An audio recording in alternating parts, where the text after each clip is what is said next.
be talking about education, and for many reasons I'm quite passionate about this subject. I'm passionate because I have 4 degrees. I have a PhD, and I have an MBA, and a master's and a bachelor's degree, so I've spent a lot of time doing it. I'm a dad, I have a 7-year-old daughter, and it's always quite a challenge to work when you're actually presented, not just in education yourself, you're actually presented with a life. You think about their future, you have a role to play in their future. Now, you really start to think about the education system and the opportunities and the challenges there. So for a variety of reasons, I'm passionate about this subject. It is close to my heart. My daughter is still only 7, so I'm living this. For me, I'm also passionate about education, because the truth is, when I was very young, when I was at school, and I didn't have a bad education at all, nor did I have an amazingly good one. I had an education that would be described as being of the middling sort. I was not very good at school. I was not bright. I was certainly not well behaved. To paint the picture, I was born in 1965, and in that period, this might seem irrelevant, but it's not, in that period, spectacles were often provided by the government. And the National Health Service used to issue children with this sort of one-size-fits-all spectacle, which invariably broke. And so every class in Britain, wherever you went, it had sort of the kid who had the NHS spectacles that had broken. And so the arm of the spectacles was wrapped in elastoplast. I know my friend here from the Czech Republic was confused with that, but this was a reality. I was not bullied at school. I was not humiliated. But there was something about these glasses that helped me, partly out of a sense of survival, a sense of maybe I would be bullied, where I became a bit of a class joker. So I messed around, and I was a bit of a class joker. For me, going to school, it was about having a good time. It wasn't necessarily about learning. I was a late developer. I couldn't really read. I didn't get reading until I was 7 or 8. And that's raised a few eyebrows here. My daughter could read when she was 4 or 5. As I moved into my secondary school, being a bit of a joker, I was popular. I was particularly popular with the boys, who, young boys often like class jokers. So I was elected to the political organs of the school, things like the school council, form representative. Yeah, we'll have Evans, you can imagine. But I didn't take education seriously. And then when I was 12, I had an unspeakably bad school report. It was beyond dire. It was so bad, and I can see it now. My father read this school report, stood in front of the mantelpiece in the sitting room, and he said to me the immortal words, "The honeymoon stops here. There will be no television for the next 3 months." And I thought about this, and the next morning I was going to school, and I was at a set of traffic lights on the King's Road in Chelsea, and the lights were at red, and I thought, if I'm not careful, I leave school in 4 years' time. I'll be leaving at 16 if I carry on like this. And I have no idea how I'm going to earn my money. I better pull my socks up and do something. And the lights turned to green. And in that moment, I had taken the decision to start working. But I was behind. Many of my friends were ahead of me. And I worked very hard. When I was 12, 13, 14, 15, 16, I worked really hard, and I caught up. And By the time I was 16, 17, I was overtaking friends in some instances. And I got to university and I fell in love with my subject, which is political sociology, a special minor subject, political economy, economics, and those things. And it was that late start and that enthusiasm that took me to my PhD. One observation I have of education is that many of the people who were really, really bright at the top of the class when we were 6 or 7, they were really bright. Invariably, they were girls. The boys, I don't know what the boys were doing, probably thinking about the girls, but the girls did well, and they were brighter, and they were more mature. And what I noticed is, however, when it got to university, a lot of people I knew went to university, but when it got to postgrad, I noticed that many of the girls had been really brilliant at sort of 7 to 13. They didn't quite become the shooting star, you know, that you thought they were going to become. And I noticed that many of the people I did PhDs with, it was incredible, the number of people who were doing PhDs who had the same story, vis-a-vis, they were late starters.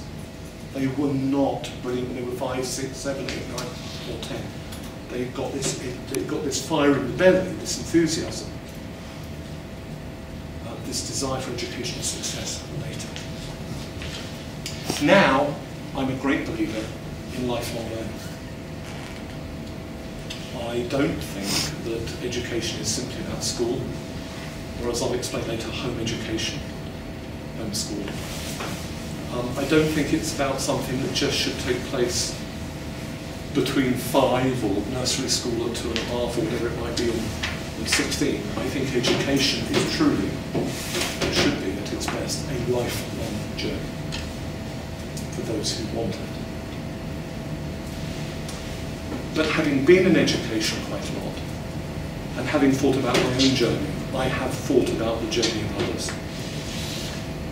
And as a libertarian, I thought doubly hard about it, and what are the sort of optimal systems of education.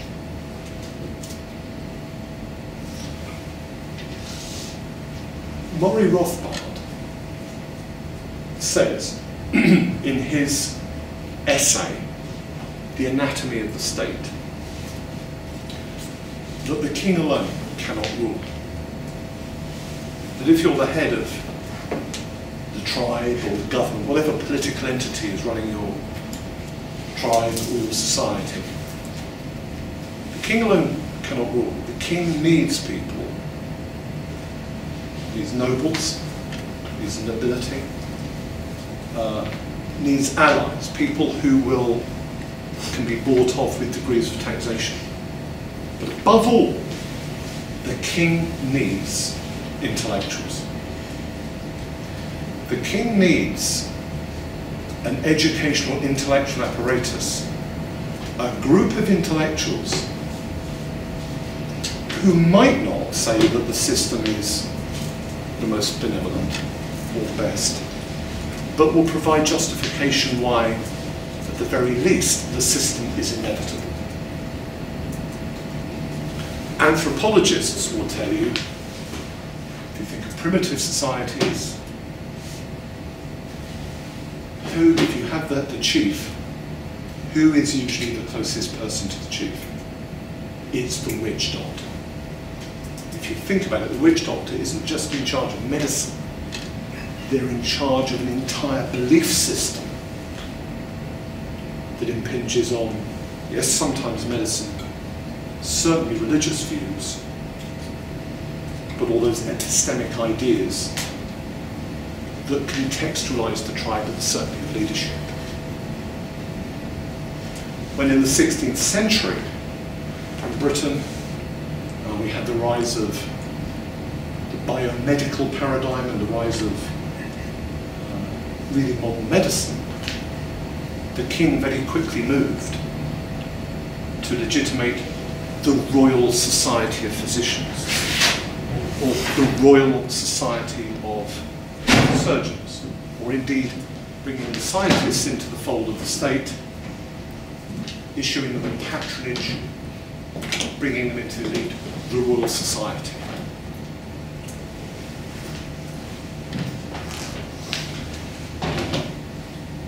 We fast forward to today, and what we have is a system of education that all too often rests on coercion. Education is not purely about free thought. It's not simply about ideas. Education is funded and guided by political legitimacy, in inverted commas, and with that political patronage, it is guided and corralled. So, with the arrival of the 1870 Education Act, and then much later, the 1944 Education Act, and then all the reforms of the last 30, 35 years, where have we ended up? We've ended up with a fair degree of coercion. Children have to be educated between certain ages by statute. The government oversees a national curriculum. The curriculum the children are exposed to is, in a sense, nationalised. A university like this is only a university because it has a royal charter. You can't set up a university in Britain and call yourself a university without a royal charter. When you accept a royal charter, you accept lots of other things. I think this has a huge impact on the realm of ideas. Sure, we're told that education is about ideas, it's about free speech. Yet in reality, a nationalised curriculum often leads to self-censorship and the marginalisation of certain ideas.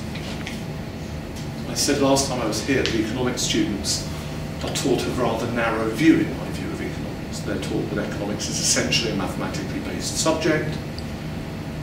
They're taught about neoliberalism, Keynesianism, a bit of monetarism. They're not given what I regard to be a truly broad education. If they were, then all kinds of ideas would come to the fore that might partially threaten the edifices of the educational system themselves.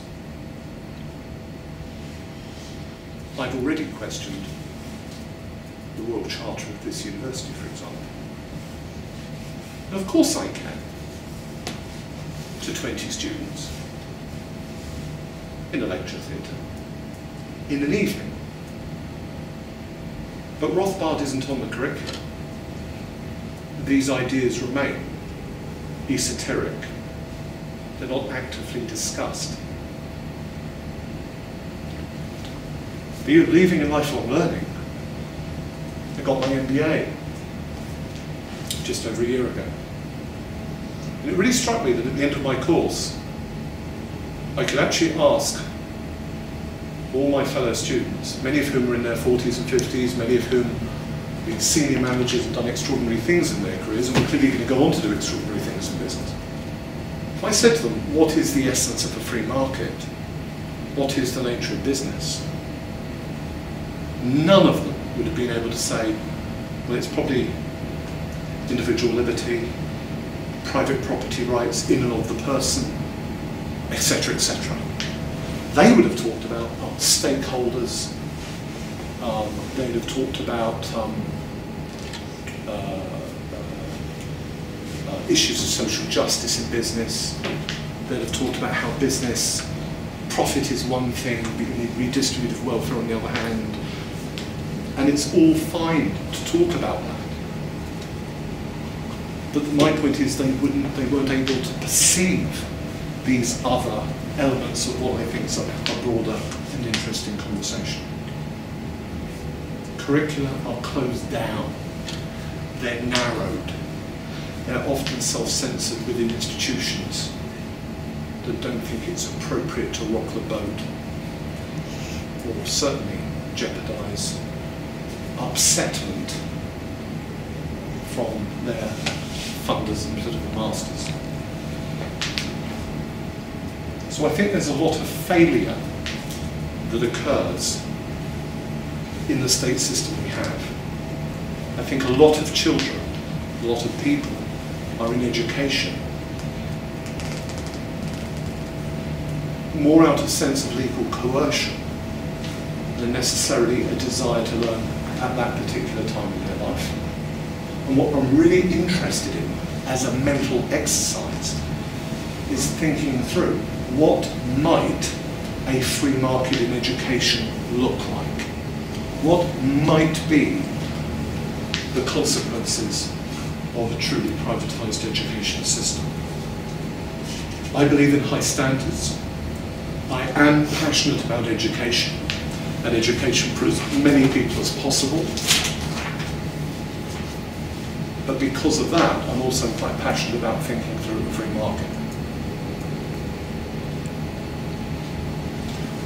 The key author in this area is a man called Edwin, E-D-W-I-N, G. West.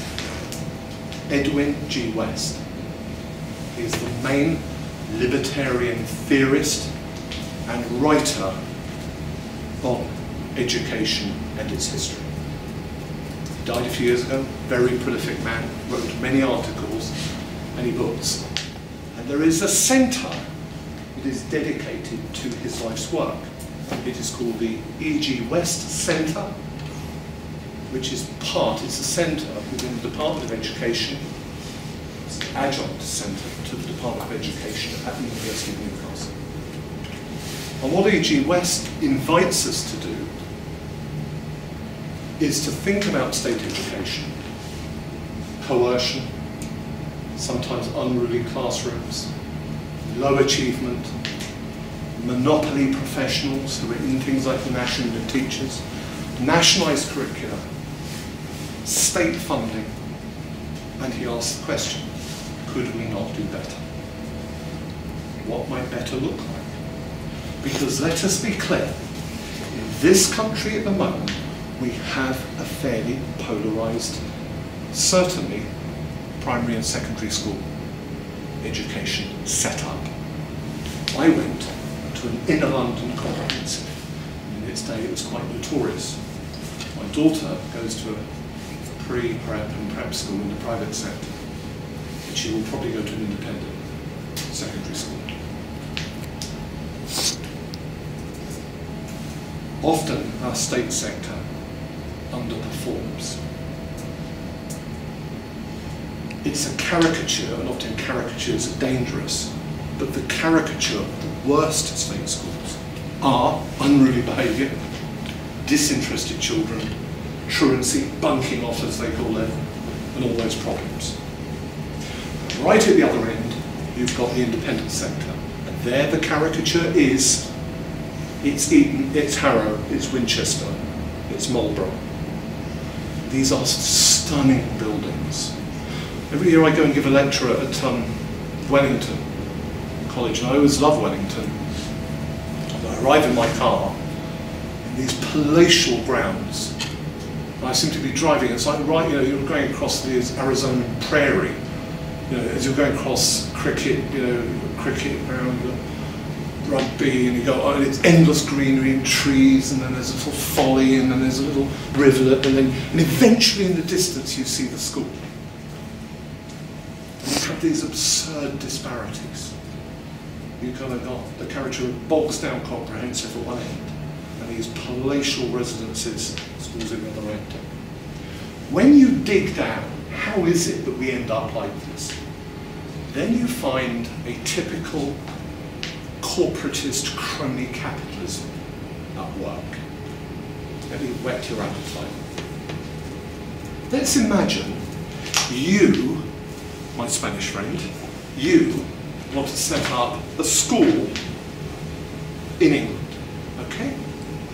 And let's say you've got a bit of money or you've got some investors behind you, and you would like to educate 30 or 40 children aged between 13 and 18.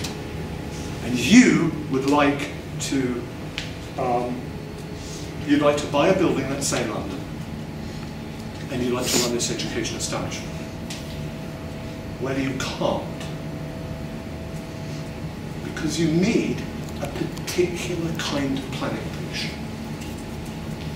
And if you dig into the planning regulations, it's Part D, D for dog, for people watching this on video, Part D of the regulations. Because no, for you to be allowed to create your own independent school, you have to get permission from a local authority, and they have to give you permission that this sort of building you've chosen can indeed be a school or there for educational purposes.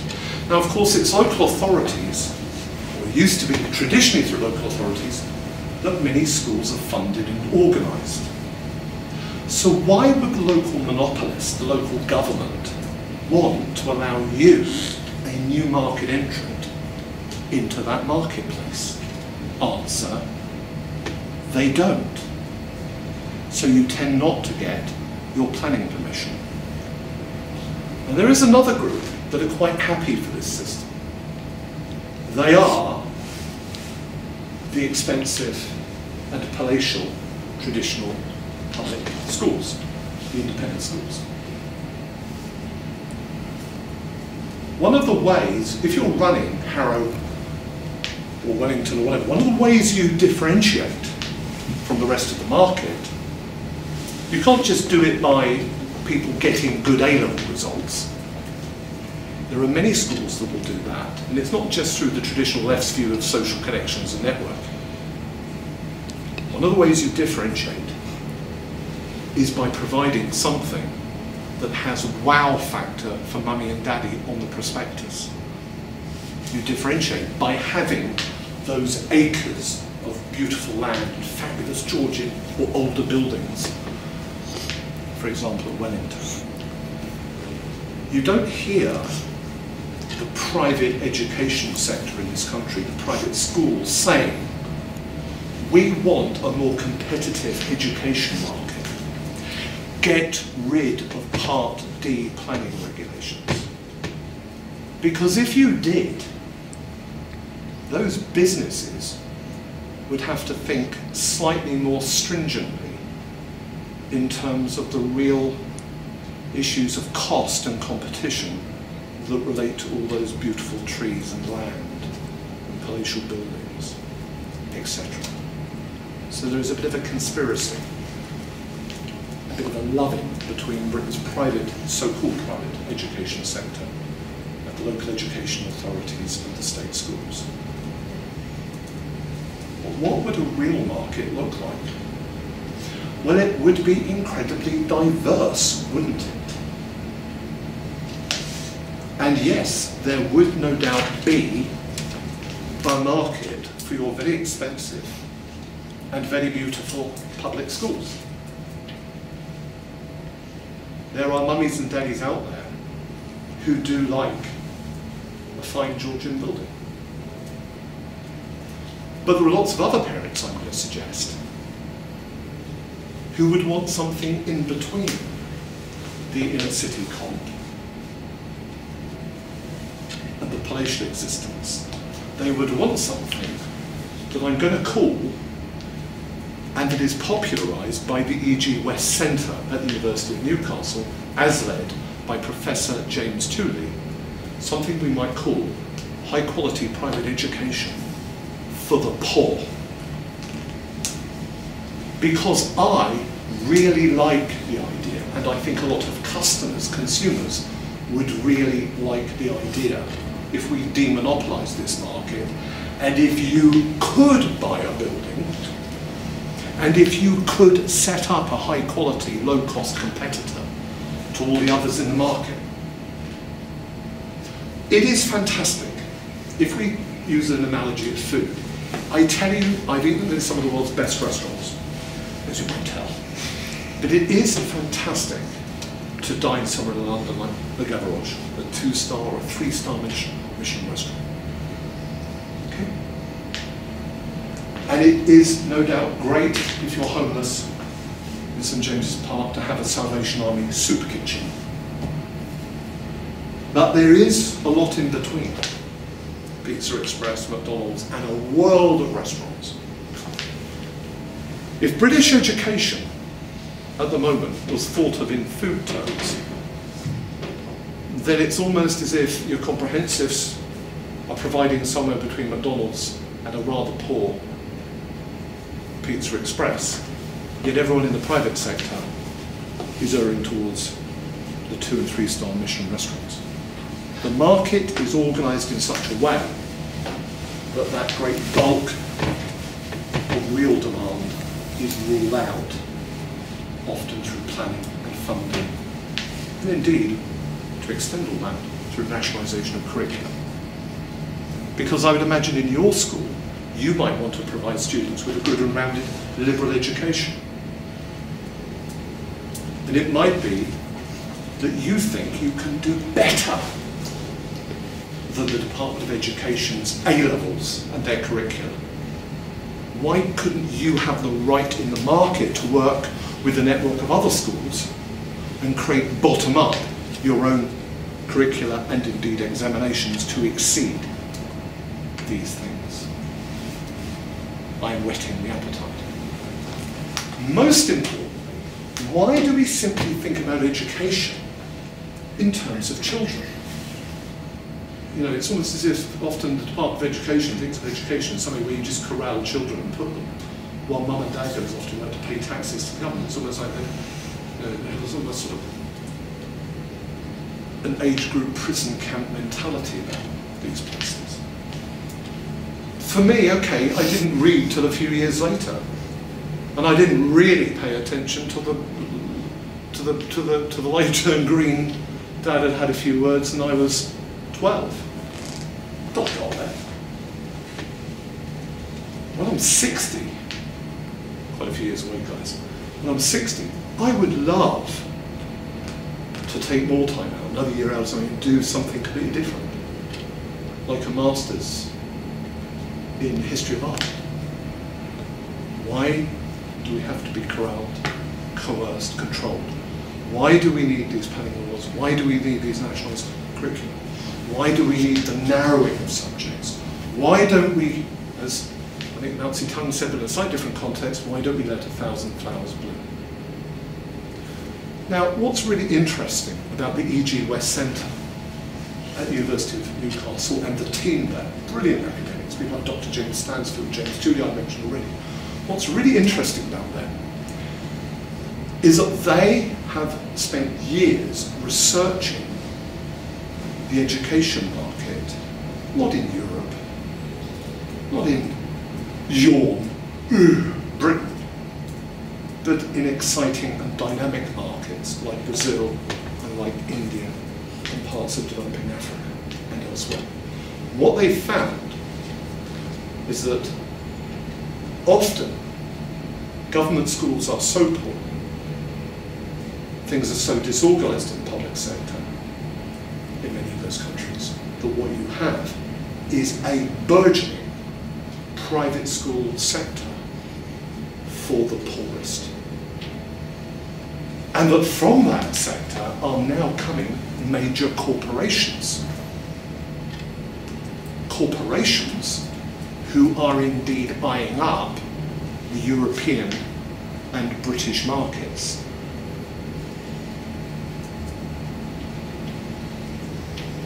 One of the really interesting things about E.G. West's research is that he looked at the history of education in this country before the 1870 Act. In fact, he went right back to the 18th century, sometimes beyond.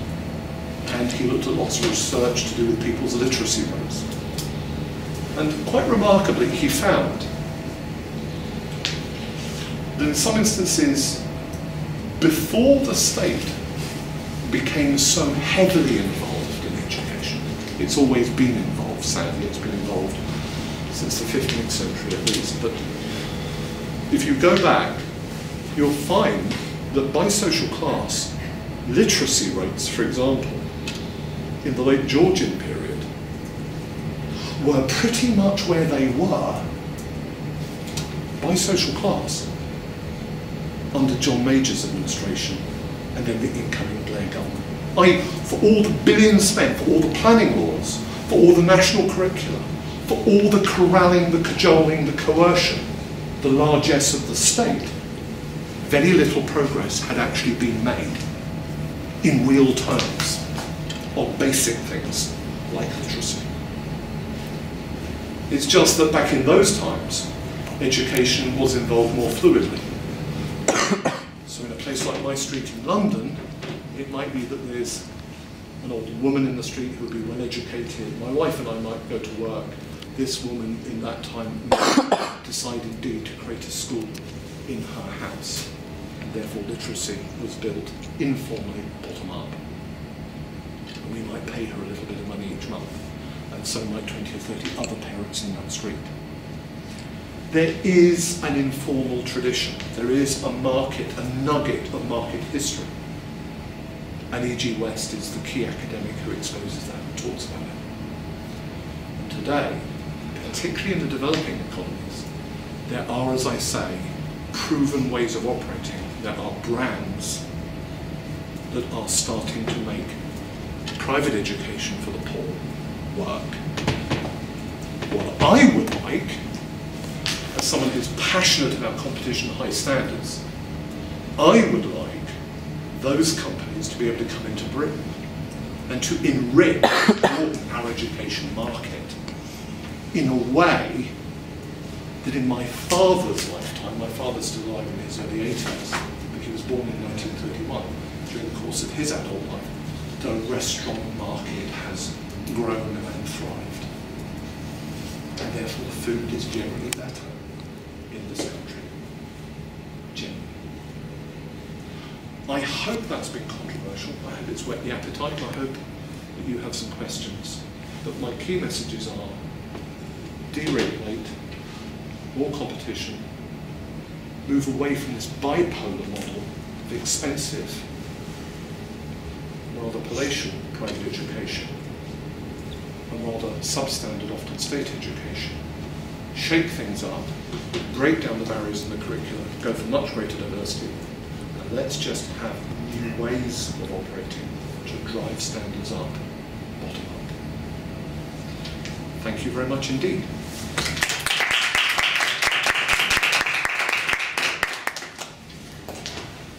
Right, I think we do questions. I think Madam President likes them done by the traditional means, which is the show of hands, as opposed to a right.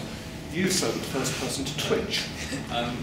My teacher at college put forward an almost polar opposite view to yours, and I'd just like to see how you'd respond to it. Yes. He said that the main reason there's disparity between the private sector and the public sector is cultural capital. Yep. It tends to congregate around the private sector, leaving the public sector.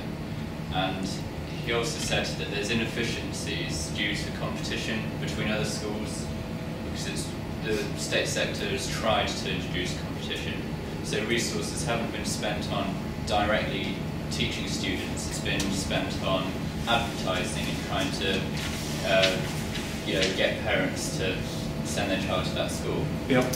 So he proposed to nationalise all schools. Yes. And to have like the catchment area, so that people of different classes could all be put together into one comprehensive. Yes. So that there's not a problem with the cultural capital that he identified. How would you respond to that? Well, my response is severalfold. First of all, your teacher he's what I would call a man of the 1930s. These are precisely the arguments that were used by the Fabian left in Britain to nationalise and control and regulate a vast swathe of industry. Okay, there were lots of nationalisations in 1926. There were lots of reforms that were imposed in the 1930s. For example, every local authority following 1926 in Britain had to have its own publicly provided, tax-funded local hospital. This is before the NHS. People think the hospitals arrived in 1948. No, they didn't. There was a pre-nationalisation, nationalisation. And the argument was always put, that competition is, and these are the words that were used, competition is irrational. That what we need is this imposition of a uniformity of rules, because then you will destroy duplication. Okay? You see, you shouldn't really have the right to Pizza Express or McDonald's or Le Gavroche and 1,000 other restaurants. And you certainly shouldn't have the right to set up the restaurant you want to set up, because all you're doing is you're providing competition. And that competition is messy, it's irrational, it's duplicating. Yeah? So you should just all eat pizzas or all just eat curry or whatever it is. But we don't need pizzas and curry, because that would duplicate resources. You'll need 2 kitchens. So the root of your teacher's argument is a very, very, very communistic early 20th century argument. It was very, very popular, not just in the Soviet Union, but it really infected a lot of thinking in Britain. And if you want an example of just the degree, then read Harold Macmillan, the Conservatives' book, and I think it's called The Middle Way, and I think it was published in 1937, where he says we need to move, this is a conservative, we need to move from piecemeal regulation to wholesale regulation. We need to stop duplication, and he goes on in this socialistic vein. That's how popular these ideas became. Well, of course, when you actually impose this uniformity of rules, your teacher thinks that this will stop duplication, that the social classes will mix, and lo, we will all be raised. Well, I have some news for your teacher. I'll now name some names. I went to Pimlico School in central London, the showpiece comprehensive of this country. The school that had originally been the brainchild of the Labour Prime Minister, Harold Macmillan. And when my school was built, and it was opened originally in 1970, this gleaming, brutalist architecture with a virtually unlimited budget. This was going to be the nation's showpiece comprehensive. This was the comprehensive that when there was a state visit to Britain, and if the President of Iceland came here, the President of Iceland was shown Pimlico School. So the school had an art department, a pottery department, an economics department. It did German, it did Spanish. It had 17 music recital rooms. We had our heated swimming pool. We even had access to our own country estate, Hertwood in Surrey, with tennis courts, forests. We put, because we were backed by the state, we put Wellington to shame. And oh yes, it was a brilliantly engineered project where the social classes were mixed. Here was the catchment area. The school was put in Pimlico, about 1.5 miles from Parliament, nice for a state visit. And then a ring was put around it. It used to be called ILEA District 2, in the London Education Authority District 2, but we were given a slight shift of it.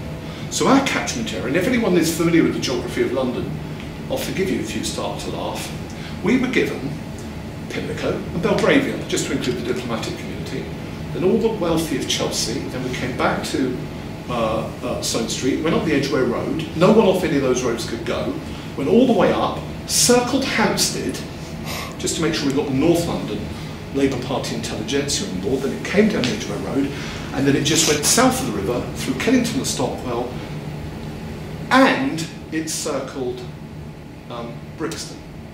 There are a few caveats added. Caveats were to get into the school, the idea if you had a musical qualification. Oh, well done, Tim, you've done 3 exams at the Royal College of Music, you play the piano, welcome to the school. So I had been to the British Comprehensive that was the equivalent of the propaganda school. I was living in Moscow District #1. I was in your teacher's dream school. More than that, remember earlier I mentioned I was a bit of a class joker. And I became the form representative. Then I became the year representative. Then I became chairman of the sixth form school council. And I became chairman of the school council in the year 1983 and 1984, just for a few Orwellian overtones. And we had a bit of a celebration at our school. We had a bit of a celebration. On one occasion, because we were so politicised, and we were so Moscow District #1 in our non-duplicating, non-competing, we're all going to mix and be egalitarian, that a group from Islington came along called Theatre Centre, and they put a bust of Karl Marx on the stage, and they played the Red Army Choir over the school tannoy. And at the back of the school hall, Mrs. Vaskovich, the head of art, cried because she had been in Auschwitz and lost most of her family under National Socialism. And most of the family that she had who remained alive were under the communists in Poland at that period. And she sat there, having lived totalitarianism, she cried watching in the British showpiece Egalitarian Comprehensive, Karl Marx on the stage, Theatre Centre from Islington, dancing around doing a peace dance, and the Red Army Choir playing over the school tannoy. And then came the magical day, because Jack Straw, where did Jack Straw's son, William Straw, go to school? He went to my school. I was told recently he was president of the Oxford Union, and I saw him on the Daily Politics the other day. Yes, Jack Straw, in the early 80s, used to come into my school and used to teach a bit of A-level politics, just to help out. The point about all this is that there came the fateful day where there was then a division amongst the left about the nature of this egalitarianism. And because we were a political football, we were then kicked into touch when very forcibly the GLC reset the boundaries of our school. And the school was taken away from the middle class stitch-up. And the boundaries were reset. But this, even egalitarianism, even the definition of who precisely is middle class, who is working, this became an obsession,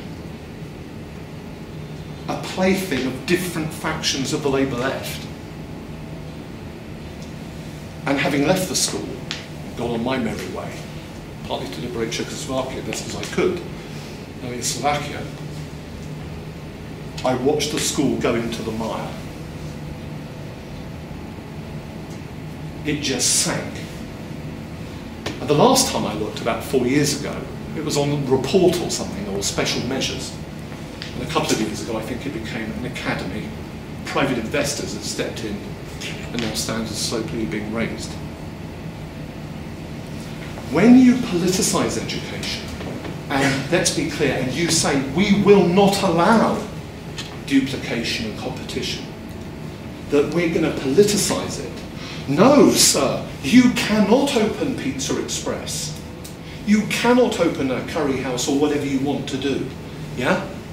That the state is going to decide who goes where by geography or class or whatever it is. Can you imagine what that would be like applied to other areas of your life? It's easy to imagine it. It's called Eastern Europe under communism. It abrogates individual liberty, and it is a nightmare. And there is no halfway house that's going to work. And there isn't a halfway house because that's what we've got at the moment. We've got people wealthy enough to go to the smart and posh end of the market, while everyone else is corralled into an increasingly politicised bottom end of the market. And simply stamping out excellence will not raise standards. We know it lowers standards. We know because we could compare West Germany with East Germany, North Korea with South Korea. Do I have to go on? your teacher, in my view, was misguided. I know that's a very long-winded answer, and I apologise, and I'm not accustomed for giving such long-winded answers. But I do believe in civil liberties, and I do believe in choice. And I think your tutor, or your teacher would have done much better to think, and this is it, you didn't have to agree, but did he ever say, on the other hand, have you ever thought, if we broke this crony capitalism of the private schools and the state schools and really went for a high quality private market to the poor? Now, if your teacher did do that, I admire your teacher, and if he still, or she still concluded that they wanted a one-size-fits-all imposition of uniformity, fine. But my suspicion is your teacher never even thought of it. That's my hunch. My hunch is that your teacher might just have thought Marlborough, Wellington and Eton, that's the private sector. If you have a private market, you have to go to the Ritz. Not true. Next question.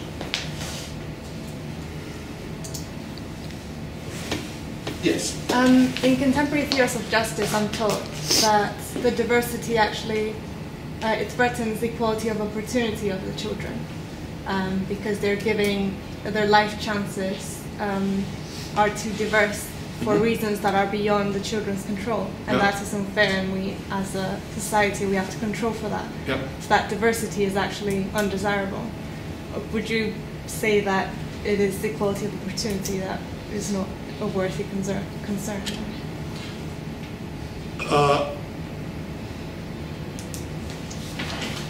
I had equality of opportunity. Yeah. I went to school with lots of other friends, and I messed around for the first 10 years of my education. And I joked around and often I disrupted people. Yeah.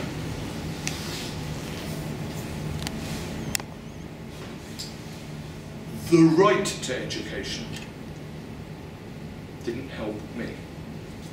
What helped me was the traffic light moment. What helped me was the realization, as I said, 4 years from now, if I'm not careful, I will be going out to work. What am I going to do? We don't have an equal right to food, yeah? But we all get hungry. There's going to come a point this evening or tomorrow morning where everyone in this lecture theatre is going to get hungry. You don't have an equal right to food, but you will go and buy or pay for or just get food.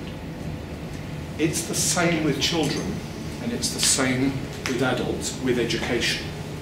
In my sort of world, in a real free market in education, I could have messed up my education for the first 20 years of my life, couldn't I? But if then I could have maybe later had my traffic light moment and there was a market in education and you were running your school,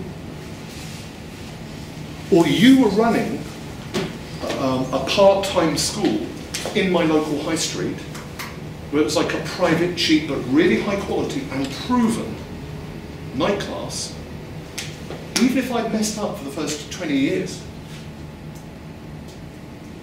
because I was rich and I'd become a cokehead, or was because I was poor and I never thought of education. If I got to the point where when I'm faced with the question, what am I going to do? And there are gateways, there are ways out, and there are things that will help me answer that, then I think that's really important. We think of education, often we don't, this is another thing that really galls me, we don't take children and young adults seriously. We think that, if little Johnny or Samantha isn't doing, if they're not reading by 6 or 5 or 3, there are prep schools in London that now give children examinations when they're 4, and on that basis decide whether they're going to join or not. Yeah? It strikes me that there are, I tell you what, if you read a biography of a really interesting person, chapter 1 normally reads, you know, I grew up in a swamp, Dad was murdered, I lost my leg, we had absolute poverty, yada yada, and it's a sob story. Yeah, shit. Chapter 2 is then, so then that's why I went to night school, became a bioengineer, built my own leg, and now I build spacecraft, and that's why I'm a billionaire at the age of 28. You know what I'm saying? The point is, I don't buy the argument that what you do necessarily in terms of education, or this talk about the right, determines the rest of your life. If you have a bad experience as a child, it does not necessarily determine. You've got a ruined life. It depends on how you deal with these things. And it seems to me that as rational beings, if we mess up education early, but there are opportunities to get it right later, maybe much later in life, and there's a true market for that, then that is the best liberatory environment you can have. What we have at the moment is that too many people have bad schooling, they get to 14, 15, they're uninspired, they leave school, they go out to work, and often they feel that education is not for them.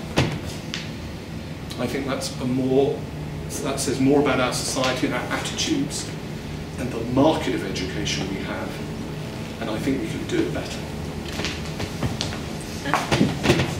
I do a lot of mentoring, and I've done a lot of work experience in special education needs developers, and working with really, really deprived kids. And one of the issues which I've come across is that these kids are kind of, their opinions are very, very strongly shaped by their family. Yes.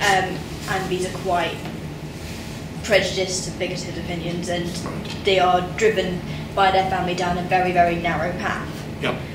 And one of the concerns I have with this kind of bottom of education about the old lady teaching what she knows is like academics focus on one specific area, and so if this old lady loves Bronte, who's going to teach these kids about Shakespeare? I know it's a trivial example, but I was wondering whether you think it would be possible or practical to have some sort of standardised curriculum, not a nationalised curriculum, but whether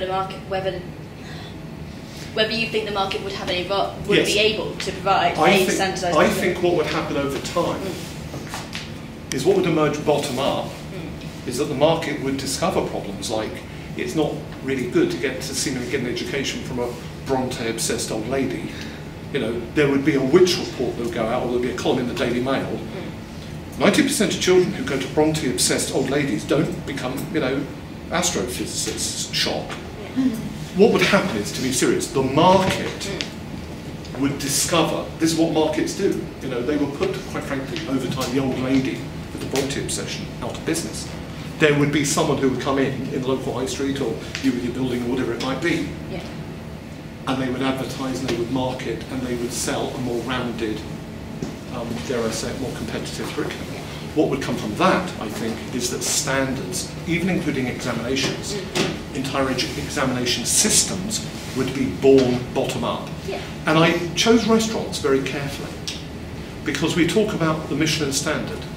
Okay? There are lots and lots of restaurant standards you are familiar with. Lots of hotel standards. Is it an AA 3-star hotel or a 5-star? Then someone in Dubai comes up with this wonderful 7-star hotel. I can't imagine what that's like.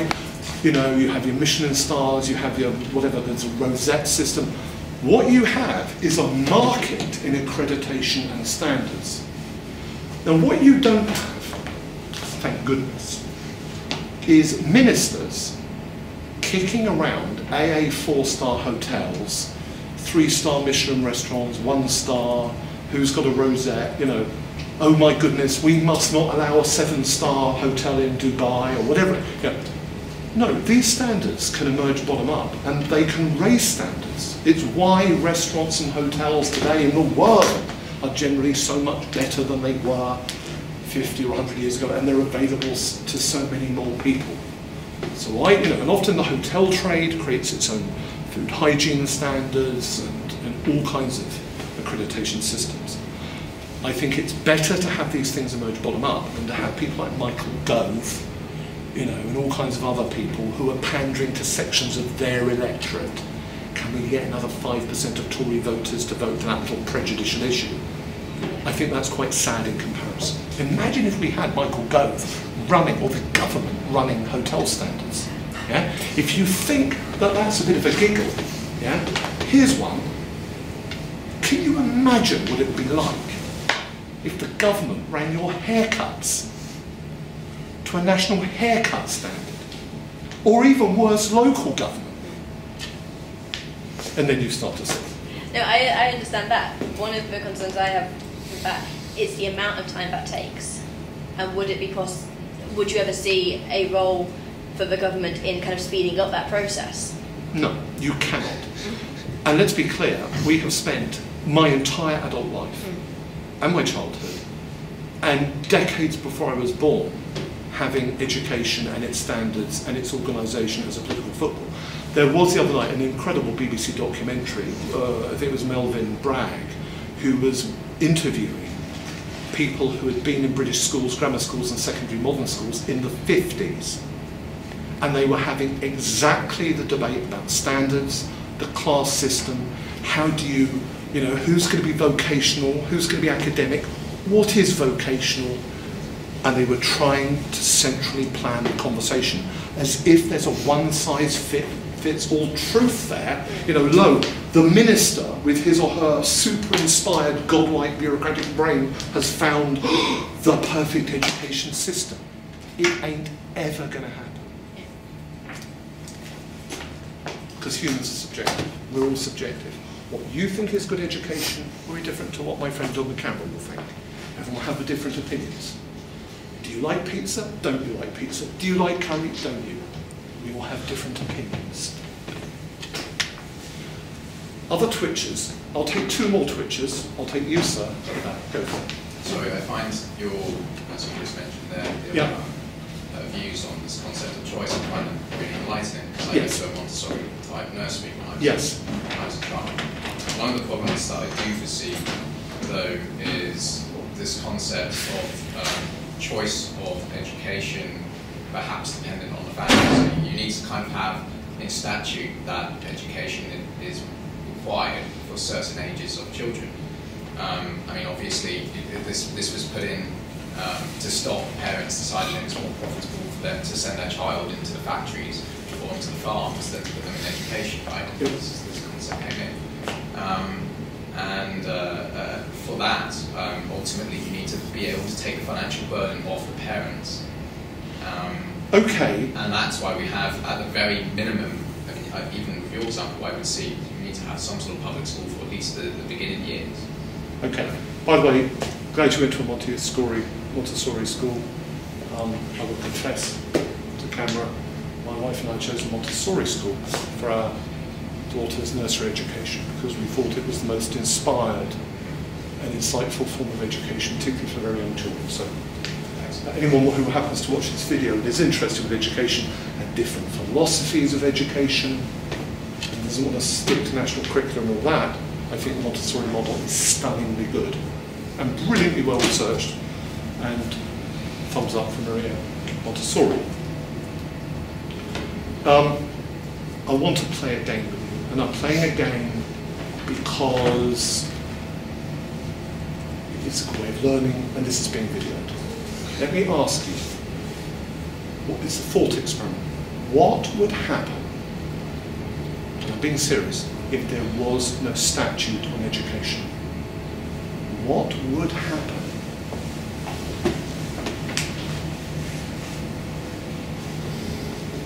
In my opinion, I would say that families that deemed it profitable in the long run to send their children to school would send them to school, and those that didn't would not. Now, I want you to imagine that you're a child of a family that have decided not to educate their child. Okay? You are that child. You're growing up. Tell me your story. I'm your dad. You're not going to school. you grow up, what happens to you? Well, if there's In a real market, we're not looking at Eton and whatever, in a real market. If the financial incentives are there, I eventually go to school. But Stop. my key. You work for a bank. And this person has just said, well, I might work out, basically, that if I get some money, I might invest in my education. Mr. Bank Manager, could you imagine developing packages of funding, loans, not just for mortgages or personal loans for property, but for young people? Because indeed education is a good investment. The answer is I think you can. Yeah, thank you. Sorry to put people on the spot. Now you see where I'm going with this. You start to see. Now, my friend here is your friend. And you go on your journey with the bank manager. You toddle off down the bank at 10, 11, or 18, or whenever it is, you get a loan, and you start to educate yourself at my friend's school in the high street. Okay, which we'll call Scumbag College. It's really cramped. It's not great facilities, but my goodness, the kids there have a great time, and they do well. They get their exams, and they, you know, it's not great, but you know, the environment isn't plush. It's cheap, but it's good. People do well, and you think, I'm another poor kid. He's done a deal with the bank. What an idiot. And what happens to you over time? Because he now gets his education funded at her school, scumbag school, but he then goes on and earns more and gets a good job. What do you do with those incentives around you? Those cultural shifts between the provider of the education, the investor, and your poor friend with his really crappy daddy. Can I not be the same as him? Yes, you can. There we go, guys. You're both poor, you had no rights, but in a market, thank you, you just raised the educational standards of the country. And you've done it not because you were coerced to go to school, not because your parents are really brilliant and they valued education, or that you were born with a silver spoon in your mouth. You took that decision because in a market, just as it's logical to buy a pen or to buy tomorrow's breakfast or wear your glasses and have the scarf to keep warm when you leave here, so it's amazing what humans come up with, you know, it's just shocking. Humans are so rational, they decide spontaneously, in the right conditions, to invest in their own education, if they're allowed to, through a proper market. On that, I shall end this evening, and thank you for inviting me. I shall be going to the bar for a while. I shall then be driving to London. Thank you very much indeed.